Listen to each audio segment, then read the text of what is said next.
ഒരു കാലത്ത് ഡോക്ടർമാരും അവരുടെ കുടുംബങ്ങളും താമസിച്ചിരുന്ന ഇരിക്കൂറിലെ ക്വാർട്ടേഴ്സ് കെട്ടിടം ഇന്ന് നാശത്തിന്റെ വക്കിലാണ്. ഇരിക്കൂറിൽ പൊതുമരാമത്ത് വകുപ്പിന്റെ അധീനതയിലുള്ള 25 സെന്റ് സ്ഥലത്ത് സ്ഥിതി ചെയ്യുന്ന ഡോക്ടർമാരുടെ ക്വാർട്ടേഴ്സ് കെട്ടിടമാണ് അധികൃതരുടെ അവഗണന മൂലം പൂർണ്ണമായും നശിച്ചത്.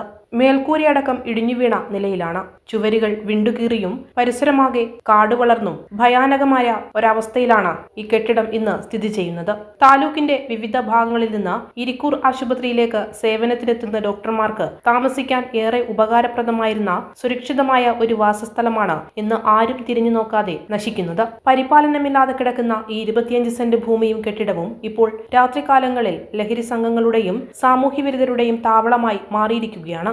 ലക്ഷക്കണക്കിന് രൂപ വിലമതിക്കുന്ന പൊതുസ്വത്ത് നശിച്ചില്ലാതാകുമ്പോഴും ബന്ധപ്പെട്ട അധികൃതർ പുലർത്തുന്ന മൗനം പ്രതിഷേധത്തിനും ഇടയാക്കുന്നു.